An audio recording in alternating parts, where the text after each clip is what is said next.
Şimdi biz bir dönem çok güzel paralar kazandık. Herkes kazandı. Esnaf da kazandı, vatandaş da kazandı. Ama son seçimden sonra özellikle her şey çok değişti. Adeta A'dan B'ye geçmiş olduk yani. Yöntem değişti sanki. Rakamlar çok şişti, büyük oldu. Bir devlet zam yapıyor ama vatandaş da yaptı, üzerine koydu. Burada bazı yanlışlıklar da var, bazı doğrular da var. Örneğin bir deprem yaşadık. Esnaf zaten sıkıntıydı, sorumluydu. Deprem yaşadık. Depremde Gaziantep merkezi deprem bölgesinden çıkardılar. Bizim Gaziantep merkezde 6000 küsür tane yıkılacak bağımsız bina var. Yani Nurdağ ve İslahiye'den daha fazla sayı. Ve bu kadar esnaf zarar gördü bu işten. Dükkanı yıkılanlar oldu. Ne bileyim ürünleri bozuldu. Bir ay kimse dükkanına giremedi. Biz fırıncıları, bakkalları zoraki dükkan açtırdık. Vatandaş mağdur olmasın diye. Beklentimiz şuydu açıkçası. Esnafa bir destek olunur diye düşünüyorduk. Şimdi böyle bir yardım almadık. Hiçbir yardım almadı esnaf. Evlere 10.000 TL verildi. Hatta o da sorun oldu. Ev sahibiyle kiracı birbirine girdi. Ben kiracım çıktı gitti. Ev bana kaldı. Evi ben yaptırdım. Parayı kiracı aldı. Onun haricinde iş yerine hiçbir şey yapılmadı. Esnafı bu bayağı bir mağdur etti. Arkasından krediyle yürüyorduk. Esnaf kefalet kredileri vardı. O kaldırıldı, kesildi birdenbire. Yani tüm şeyler esnafa geldi, zararlar. Yani zaten esnaf, küçük esnaf gün bulup gün harcayan, gün bulup gün kazanan insan.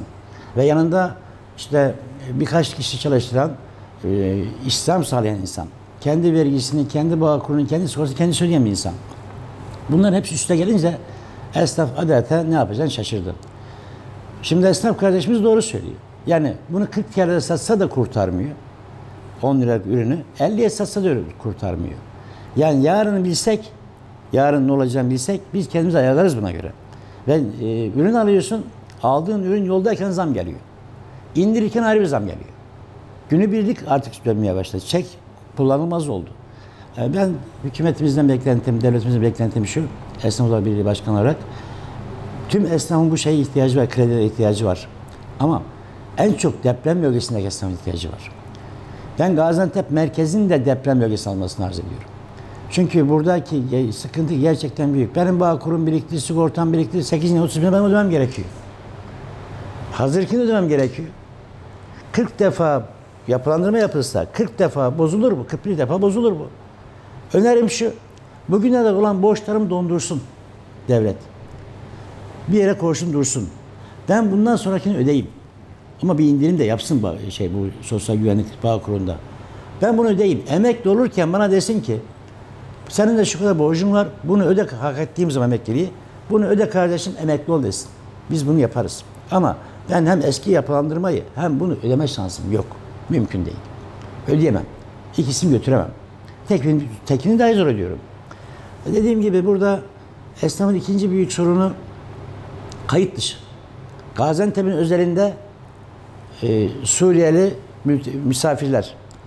Yani artık bu misafirlik bayağı bir uzadı.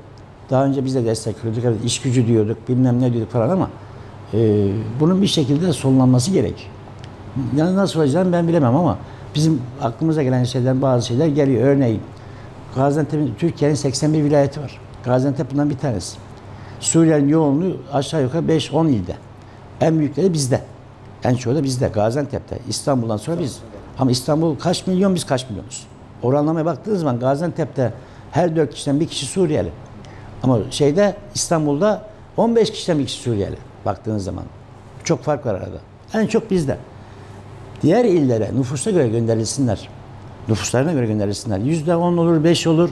Biz 100 bine, 150 bine bakarız. Sığar buraya. Konut sorunumuz var. Depremle ilgili 22 eksik kalan şey şu. Tamamlayayım onu. Hatay, Kahramanmaraş, Malatya, Adıyaman bizim sınırlarımız ve depremin en yoğun yaşandığı iller. Oradan buraya göç geldi. Bu gelen göç ev bulamadı. Ev kiralar uçtu gitti bu yüzden. Bir de Suriyeliler var bunun içerisinde. Yani Gaziantep nereye kadar kaldıracak bunu? Yolumuz kaldırmaz, belediyemiz kaldırmaz. Elektriğimiz dahi kaldırmadı. 2 gün sıcak oldu. Klimalarımız çöktü. Çünkü bu nüfusu kaldırması Gaziantep mümkün değil. Şimdi devlet yetkililer şunu görmüyorlar mı? Buradaki insanlar nereye gitti o deprem olan illerdeki? En ayakta kalan şehir Gaziantep olduğu için Gaziantep'e geldi. Gaziantep pozitif bir ayrımcılık yapılmalı. Gaziantep deprem bölgesi sayılmalı. Teşvikler verilmeli. Gaziantep beslenmeli, bakılmalı. Yoksa biz kaderimiz baş başa kalacağız. Yarın tatsız olaylar olacak.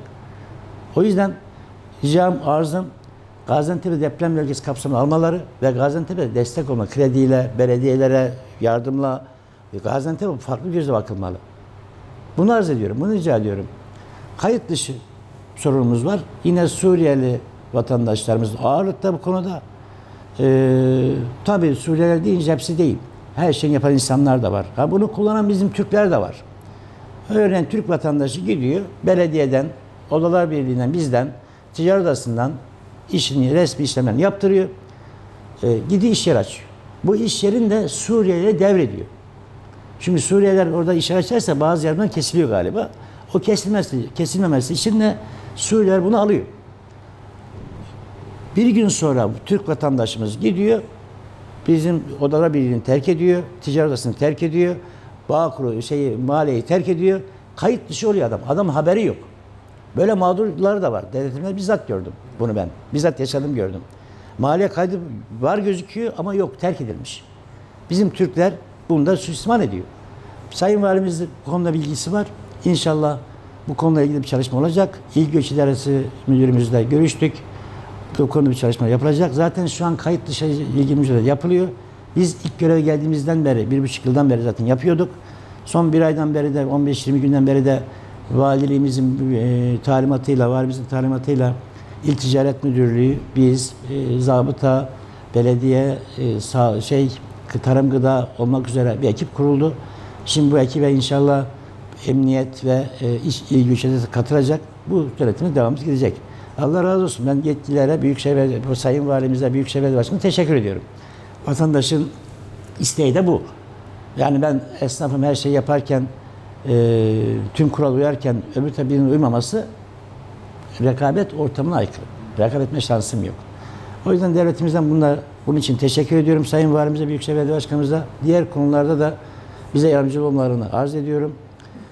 Esnaf kefaret kredi çok önemli bizim için. Biz orada nefes alıyorduk.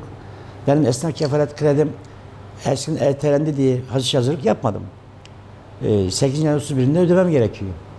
Zaten bu şeyler saydığınızda üst üste geliyor her şey. Kaldırma gücüm olmuyor. Yani esnaf kefaret serbest bırakılsın. Eski borçlar biraz da ötelensin. Deprem bölgesiyiz biz. Bizim Gaziantep merkezde bir sürü bina yıkıldı. 6.000 küsür tane yıkılacak olan bina var. Bağımsız bölüm var. Sayı olarak. Ve can kaybımız daha da fazla, çoğu yerden de fazla. Bir apartmanda 50 kişi, 100 kişi öldü bizde. Allah rahmet eylesin geçmişlerimize. Ve oradan göç edenler hepsi burada. Konut sorunu, kira sorunu hepsi burada yaşanıyor. Ve bu pasta belli Gaziantep'teki. Herkes pasta pay alıyor. Devlet buna katkı bulması gerekiyor. Ne belediyenin imkanı yeter buna, ne valinin imkanı yeter buna, ne bizim imkanımız yeter buna. Devlet bize mutlaka katkı bulması gerekiyor diye düşünüyorum.